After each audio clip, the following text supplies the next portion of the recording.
Assalamualaikum warahmatullahi wabarakatuh. Selamat siang teman-teman DNA Business Channel. Siang ini saya akan sedikit mengambil alih channel ini dari yang kebetulan bapak saya sendiri yang suka mengisi konten-kontennya. Gini sih Pak, sebenarnya Pak. Bapak saya ini kan sebetulnya itu ya, guru besar di bidang filsafat ilmu. Yang saya rasa sangat menguasai masalah tentang sesuatu yang ilmiah gitu. Contoh kasus seperti ini Pak. Banyak mahasiswa yang dalam menyusun tugas akhir, skripsi, tesis dan lainnya itu kadang mereka bingung untuk menentukan apa sih masalah yang ingin mereka pecahkan gitu kan, dan harus mulai dari mana gitu. Kebetulan saya sendiri waktu menyusun skripsi saat itu sedikit lama karena saya bingung juga tuh dalam caranya, gimana cara menemukan masalah yang tepat dan kira-kira ini tuh emang sebetulnya cocok untuk dijadikan penelitian gitu. Ya. Nah, menurut Bapak sendiri gimana Pak? Pertama gini ya, bahwa ilmu itu ada karena ada masalah. Jadi ilmu itu tidak akan pernah ada kalau tidak ada masalah. Jadi sebetulnya itulah yang disebut dengan masalah ilmiah. Cuman problemnya yang jadi masalah hari ini banyak mahasiswa S1, S2 dan bahkan S3 yang kesulitan memformulasi apa yang disebut sebagai masalah ilmiah. Nah ini masalah ilmiah, dan itu yang kemudian menjadi patokan dasar dalam menyusun latar belakang penelitian. Jadi latar belakang penelitian atau latar belakang masalah yang sering diperkenalkan istilah background of problem gitu ya, itu sebetulnya menjadi penentu seseorang bisa atau tidak bisa meneliti. Jadi bagian penting. Bagian yang paling vital itu di situ. Jadi kalau orang udah bisa memformulasi latar belakang masalah, maka 75% penelitiannya itu selesai sebenarnya. Dan sebetulnya gini juga, harusnya kan di dalam bukan hanya skripsi, tesis dan disertasi ya. Ketika orang juga menyusun paper gitu ya, menyusun makalah, itu yang dikonstruksi pertama kali itu kan harusnya kan di masalahnya apa? Kenapa dia harus menulis paper tertentu gitu kan? Nah, di skripsi, di tesis, di disertasi juga sama begitu. Jadi yang menjadi faktor penyebab mengapa seseorang meneliti itu yang penting gitu. Tapi problemnya memang banyak sekali orang tidak mengerti, apalagi melakukan penyusunan terhadap apa yang disebutnya sebagai latar belakang masalah. Padahal itu kata kuncinya gitu. Jadi bagian penting dari penelitian justru dari latar belakang masalah. Dari latar belakang masalah. Sebetulnya kalau orang yang memang sulit menemukan masalah, apakah hidupnya memang baik-baik saja atau gimana sih sebenarnya? Jadi ini Papa nih punya cerita nih ya, punya cerita. Dulu ketika Papa menjadi salah seorang narasumber ya, yang kebetulan keliling di Jawa itu ya, yang utamanya di Jawa Barat ya waktu itu, hampir setiap kabupaten kota itu Papa kunjungi gitu ya. Nah pada suatu hari itu Papa tuh dari Pangandaran, kebetulan ada acara di Pangandaran pagi-pagi, kemudian siang di Ciamis ada acara juga, kemudian sorenya di Kawali. Mengkonstruksi sebuah kerangka nggak apa-apa, mengkonstruksi sebuah kerangka berpikir tentang bagaimana guru-guru itu menyusun latar belakang masalah. Pernah itu. Jadi emang ada penelitian khusus untuk meneliti bagaimana cara menemukan latar belakang masalah? Iya, karena itu kebanyakan susah sekali orang menemukan latar belakang masalah. Lalu nggak tahu tiba-tiba setiap Papa turun keluar dari hotel di Pangandaran, keluar dari hotel beberapa meter kemudian bertemu dengan orang gila, ya kan? Nah begitu turun dari Ciamis, di hotel di Ciamis, keluar mau ke Kawali, itu bertemu orang gila juga. Begitu keluar dari Kawali menuju Cirebon, bertemu orang gila juga. Lalu Bapak tuh berpikir, jadi kenapa sih kalau orang gila itu makan, minum gitu kan, di tempat yang kotor sekalipun gitu ya, tidak kepanasan, kehujanan, mereka tidak sakit. Karena dia tidak menganggap ada masalah terhadap situasi apapun. Nah yang Papa khawatirkan itu, dalam tanda petik lah ya, dalam tanda petik mahasiswa-mahasiswa kita kebanyakan gitu ya, atau bukan kebanyakan, ada di antara mahasiswa-mahasiswa itu yang khawatirnya Papa itu, atau termasuk juga para guru, para dosen gitu ya, khawatir seperti tadi orang gila itu, jadi yang tidak mengerti ada masalah sehingga dia tidak bisa menyelesaikan masalah. Jadi sebetulnya bukan karena tidak ada masalah, bukan karena pain-pain saja, tetapi karena dia merasa tidak ada masalah gitu. Ya seperti dia tuh sebenarnya nggak peka gitu kan, sebenarnya ada masalah nih, jadi tidak dianggap masalah gitu. Dianggap masalah. Ya seharusnya ketika dia mengajar misalnya, kemudian ada murid, kenapa sih ada murid yang malah ngantuk, malah tidur, malah dia bermain asik dengan dunianya sendiri atau apa, itu kan sebetulnya masalah gitu ya. Atau misalnya sebagai seorang dosen kita menyaksikan seberapa banyak sih orang yang aktif ya, intent memberikan respon terhadap apa yang disampaikan seorang dosen atau enggak gitu kan. Nah itu juga harusnya menjadi masalah. Ada penelitian menarik Kak, misalnya Kazuo Murakami itu seorang peneliti DNA ya dari Jepang itu, dia berkomentar bahwa di Jepang pernah pada suatu hari menemukan ada sebuah fakta bahwa mahasiswa itu mendengarkan dosen itu hanya 25%-nya. Jadi kalau ada mahasiswa 100 itu hanya 25% mahasiswa, yang 25 orang yang mahasiswa itu intent mendengarkan pembicaraan dosennya. Nah, seringkali oleh dosen tidak dianggap sebagai masalah itu. Padahal itu sebetulnya biarin aja. Sebetulnya itu kan masalah, itu harusnya menjadi sebuah fokus perhatian tersendiri bagi dia. Bagaimana dia bisa memecahkan masalah yang dihadapi oleh dia itu. Jadi, nah itu juga bagian-bagian lain yang saya kira perlu disadarkan bahwa masalah itu banyak gitu ya. Cuman mungkin problemnya orang bagaimana mengkonstruksi apa yang tersebut sebagai masalah itu. Nah, diletak mana sebetulnya misalnya kesulitan untuk menyelesaikan penyusunan latar belakang masalah itu di mana misalnya. Nah, itu harusnya kan diteliti, didalami, dikaji lagi gitu ya. Berarti sebetulnya untuk kerangka ini kan termasuk salah satu kerangka ilmiah ya, latar belakang gitu. Ya. Itu bisa berarti kan diterapkan dalam kehidupan, bukan berarti hanya untuk sekedar penelitian. Misalkan kita punya tujuan gitu kan, berarti kita bisa menyusun itu dengan pertama itu mendefine latar belakangnya dulu gitu kan. Ya, betul. Dari apa sih masalah kita dan apa nanti kita goalsnya gitu. Apa goalsnya, dan itu harus bermanfaat kan bagi kepentingan hajat hidup masyarakat banyak. Jadi banyak sekarang ini penelitian yang justru tidak bermanfaat untuk kehidupan banyak.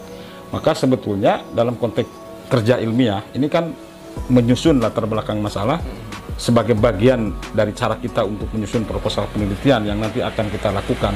Itu merupakan pekerjaan-pekerjaan ilmiah kan. Nah, seharusnya ketika dia menyusun proposal penelitian itu tadi ada goalsnya itu untuk apa. Jadi dia itu goalnya harus untuk kepentingan keilmuan di satu sisi, tetapi juga bermanfaat bagi kehidupan masyarakat banyak. Dia harus menjadi problem solver bagi masalah-masalah yang berarti yang harus pertama ditemukan itu masalahnya atau goalsnya dulu? Masalahnya dulu. Masalahnya dulu. Masalahnya dulu. Berarti kalau orang ketemu masalah pasti akan ketemu tujuan. Tapi kan orang punya tujuan juga dia pasti tiba-tiba punya masalah gitu. Jadi karena dia udah punya tujuan, jadi dia tahu masalahnya apa. Ya kalau tujuannya dulu ya mestinya ada tujuan penelitian terlebih dahulu. Ya faktanya bahwa ternyata kan latar belakang masalah dulu, baru kemudian pertanyaan penelitian dan tujuan penelitian. Jadi biasa berangkat dari masalah kita dulu, baru ya, kita bisa mengetahui tujuannya. Ya, bisa mengarahkan kita goalsnya gimana. Gitu. Ya misalnya seseorang kok mudah masuk angin, misalnya gitu ya. Iya. Ini kan masalah, kenapa sih bisa mudah banget nih masuk angin gitu ya. Kalau tadi misalnya mengapa sih di kelas ini mahasiswa ini yang konsentrasi atau siswa ini yang konsentrasi hanya 25% gitu ya. Kenapa tidak minimal misalnya 70% atau 80% dibalik gitu ya. Penasaran juga sebetulnya siapa sih orang yang pertama nih mencetuskan bahwa dalam melakukan penelitian sesuatu itu harus susunannya harus latar belakang dulu gitu.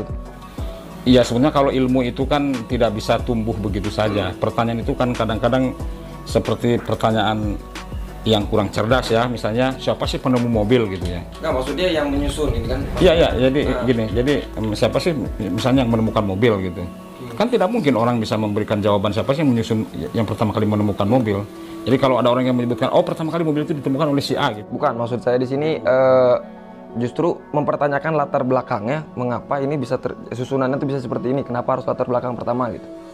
Nah, saya kira agak susah juga saya memberikan jawaban terhadap soal itu, tetapi kalau kita mencoba membaca tulisan R.C. Bam ya, R.C. Bam yang judulnya itu What is Science, saya kira R.C. Bam sudah merumuskan ya beberapa kerangka teori tentang bagaimana kita menyusun kerja ilmiah kita. Jadi kerja ilmiah kita itu, ya tadi kan disusun ke dalam bentuk proposal penelitian misalnya gitu ya, diawali oleh latar belakang masalah, berikutnya menjadi pertanyaan penelitian, berikutnya menjadi tujuan penelitian, lalu landasan teori, lalu metode penelitian, dan apa yang dihasilkan dari kerangka yang dibangun oleh kita tadi itu, sehingga kesimpulannya menjadi apa yang kita sebut sebagai sebuah ilmu gitu ya. Jadi kalau mencoba dari narasi-narasi yang dikembangkan, saya kira mungkin R.C. Bam bisa menjadi bagian dari salah seorang yang mengawali proses kerja ilmiah ini gitu ya. Jadi kan maksud saya ada emang dia juga punya latar belakang tertentu untuk menentukan kenapa si latar belakang ini harus jadi yang utama. Yang utama gitu ya. Jadi kan latar belakang masalah itu harus memuat unsur-unsur yang memungkinkan mengapa dia harus meneliti ini, sehingga kalau ini tidak diteliti, dunia ini akan kiamat gitu. Nah, jadi akan hancur nih sekolah ini, akan hancur nih kampus ini, akan hancur nih masyarakat ini, akan hancur nih teknologi ini, perusahaan ini akan hancur kalau misalnya ini tidak diselesaikan gitu. Maka pasti kan harus masalah dulu gitu ya. Jadi itu RCG BAM. Nah, kemudian ada juga kesulitan itu diantaranya adalah karena tidak memahami secara teoritikal ya, seperti apa menyusun latar belakang masalah itu. Sebetulnya menyusun latar belakang masalah kan bisa dengan kerangka dasarnya sebenarnya sederhana aja dalam latar belakang masalah. Karena itu latar belakang masalah mungkin cukup 2 atau 3 halaman ya. Jadi banyak orang membuat latar belakang masalah sampai tapi nggak ada poinnya. Nggak ada poinnya gitu ya. Padahal di latar belakang masalah itu cukup ya mungkin 2 atau 3 halaman lah gitu ya. Unsurnya kan sederhana sekali. Yang penting ada unsur PIE. Jadi ada PIE, ada proof, ada information, ada example. Jadi ya bagaimana kita memformulasikan, dan formulasi itu diperoleh dari mana informasinya, lalu contohnya seperti apa, contoh kasusnya, lalu diolah itu semua gitu ya berdasarkan pengamatan sementara, berdasarkan observasi ya, pengamatan atau observasi sementara, berdasarkan interview sementara, lalu kita mencoba memformulasikan itu dari contoh-contoh yang tampil itu seperti apa, dari informasi-informasi seakurat mungkin kita dapatkan dari apa. Formulasi itu munculnya di latar belakang. Di latar belakang masalah. Betul dong, berarti dengan tujuannya misalkan kita punya masalah A di zaman yang sebelumnya, setelah kita formulasikan mungkin nanti di masa yang akan datang mempunyai masalah yang sama atau mirip. Kita udah punya formulasinya. Ada gitu. Formulasinya. Oleh karena itu ketika menyusun penelitian jangan terjebak oleh judul. Judul bahkan jadi bisa terakhir aja gitu. Terakhir saja. Penelitian sudah jadi pun kita baru menyusun judul nggak apa-apa. Yang penting sih itu justru di latar belakang masalahnya. Jadi latar belakang masalah itu seperti apa. Itu poin yang bisa diambil nih yang saya simpulkan. Berarti yang paling penting dalam suatu penelitian itu latar belakang masalah gitu. Karena kalau kita sudah bisa menyusun latar belakang, tadi Bapak bilang 70% penelitian bisa beres gitu kan. Sudah selesai. Karena memang salah satu bagian paling sulit gitu kan. Bagian yang paling sulit di situ. Karena kadang emang ada beberapa orang yang nggak aware apa sih masalah itu, gimana cara menyusun kerangkanya, mengkonstruksi masalahnya, dan hingga akhirnya bisa memformulasikan sebuah masalah itu. Gitu. Ya, oleh karena itu dalam menyusun latar belakang masalah bisa menggunakan teori pada piramida. Jadi berarti core-nya dulu, inti dari masalahnya dulu, lalu dijabarkan berarti begini bentuknya begitu. Bisa juga piramida terbalik gitu. Nah, jadi bisa induksi, bisa deduksi gitu ya. Kalau induksi itu berarti piramida terbalik. Kalau deduksi itu berarti piramida kan gitu.